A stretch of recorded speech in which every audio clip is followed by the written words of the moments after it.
Tim Napak Tilas akan mencoba menelusuri jejak situs tersebut. Simak liputannya hanya di channel Napak Tilas. Jangan lupa like, komen, share, dan subscribe.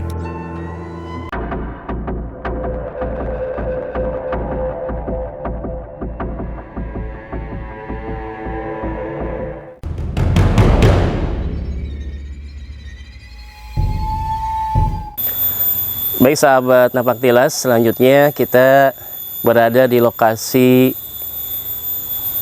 tokoh awal sebelum Tumenggung Natakarya, yaitu ada Tumenggung Yogaweswa.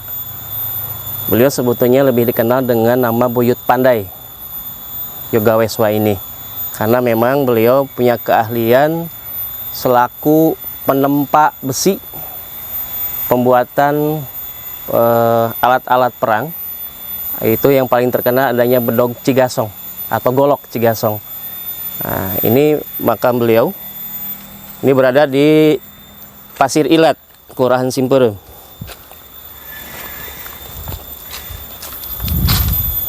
Ini tokoh Empu Yogaweswa, atau ada yang mengatakan kalau dari Belanda catatannya disebut Tumenggung Yogaweswa, karena beliau masih keturunan dari kedalaman Maja, ya, dalam Lumaju Agung. Nah, tadi punya putra yang Tumenggung Yogaweswa di Kaum Poek tadi. Nah, ini ada makam di sampingnya, ini adalah para pembantu beliau. Kalau dikenal di Cigasong itu istilahnya ada tukang gosali, ya, yang pembantu, kemudian yang penempa besi, dan juga salah satunya sebagai ahli penjualan dari barang-barang yang dibuatkan oleh empu ini. Mereka ini serangkai adalah para ahli-ahli penempa alat-alat perang dulu, yang kesini-kesininya di Kelurahan Cigasong atau Simpereum itu menjadi pandai besi untuk alat-alat pertanian semacam golok, arit, pacul, dan lain sebagainya. Nah, ini adalah komplek makam yang secara kepercayaan, keyakinan di daerah Cigasong secara umum, terutama yang mereka masih punya profesi selaku pandai besi. Dan alhamdulillah di Cigasong masih ada di Desa Tajur, kemudian di Desa Simpereum.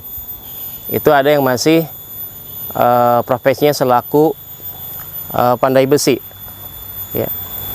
Nah, kebiasaan mereka ketika akan melakukan atau pembuatan senjata ini atau pekakas, itu selalu mereka mengadakan tirakat dulu.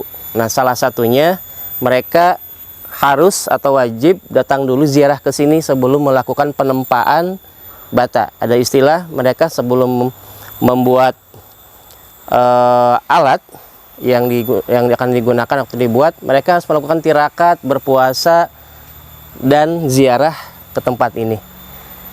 Nah, itu yang dilakukan oleh masyarakat hingga kini, beberapa yang berprofesi sebagai pandai besi. Ini lokasinya, dan ini ada bata-bata sama ukurannya besar. Ini adalah pagar dari komplek khusus Empu Yogaweswa ini.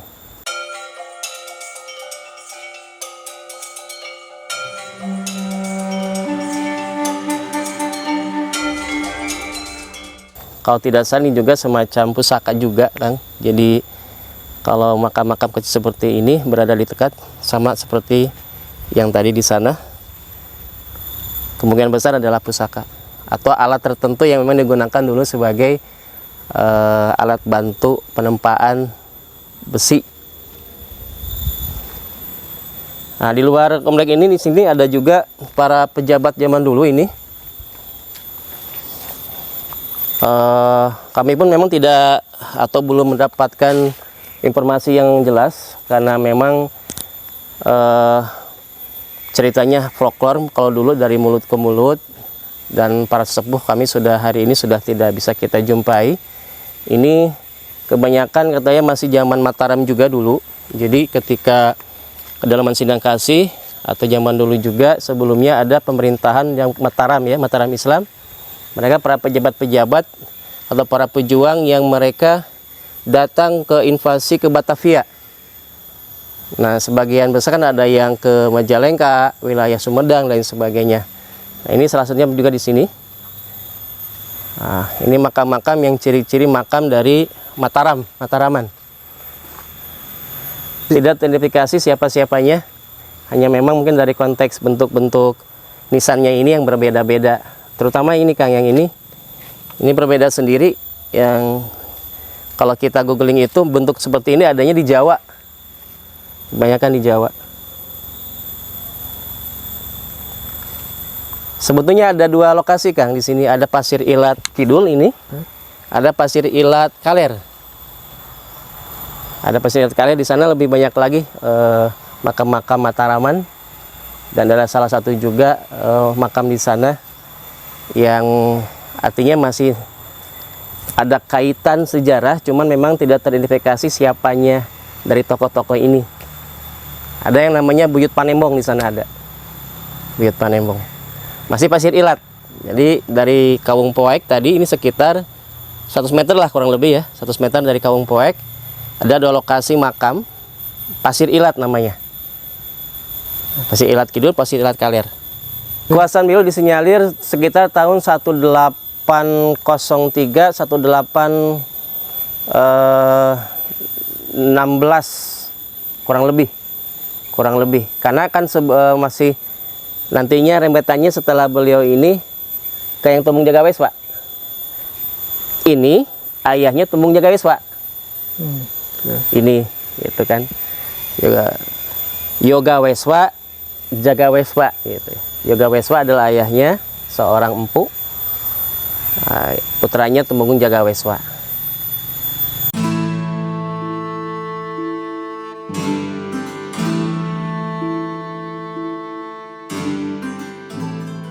Kalau dari sejarah di kelurahan maupun di Cigasong, Simperum itu, kita tidak menemukan siapa nama istrinya. Cuma dugaan kuat kami ini dari keluarga besar Kewargian Tembung Natakarya, bahwa istri beliau ini masih terah keturunan Talagang Manggung. Kalau dari catatan kami, beliau namanya sebetulnya Raden Jayakusuma. Raden Jayakusuma. Itu masih pihak istrinya itu masih kerabat dari Raden Sacanata Talagang Manggung, masih cucunya kalau tidak salah. Dan itu baru dugaan, artinya siapa profil istrinya dari mana kita pun belum menemukan secara detail, itu baru dugaan saja. Karena dari pihak keluarga besar, terutama dari keturunan Buyut Pandai ini, kita pun tidak menemukan siapa istrinya dari mana begitu. Ya, cuman ada satu tadi sering mereka menyatakan bahwa nama beliau adalah Jayakusuma. Ya, nama aslinya Jayakusuma, cuma dikenal dengan Yoga Weswa. Tradisi tadi saja, secara tradisi ritual bagi yang akan membuat alat-alat pertandingan yang dari besi, itu ritualnya harus ziarah ke sini. Jadi tradisinya lebih kepada sifatnya lebih private ya, lebih pribadi, hanya orang provinsi-provinsi tertentu saja. Dengan kata lain, orang yang punya kemampuan di bidang apa, kalau istilah sekarang itu metalurgi ya, metalurgi. Kalau ada yang ke keris gitu kan, kebetulan kalau di Cigasong ini kenanya bukan dari kerisnya, tapi dari golok, modok Cigasong. Jadi tidak ada ritual tradisi yang lain, hanya memang beliau dipercaya sebagai sesepuhnya awalan yang memang punya kemampuan sebagai empuk atau penempa besi alat-alat perang zaman dulu. Dan bahkan satu riwayat, beliau ini pernah dipesankan dari Kesultanan Cirebon ya, untuk alat-alat perang dulu zaman Hindia Belanda tentunya.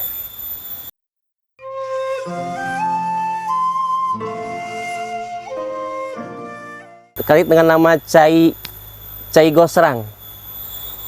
Cai Gosrang itu sebagai asal kata dari air khas buat menempa besi itu.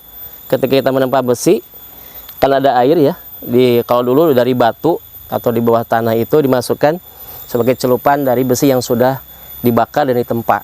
Itu namanya cai gosrang. Nah, cai gosrang ini beralih nama sebagai asal kata dari nama cai gasong.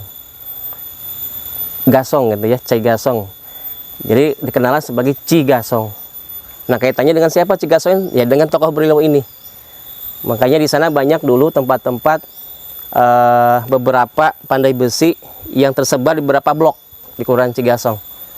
Nah, ini cai gosrang ini terkenal mitosnya.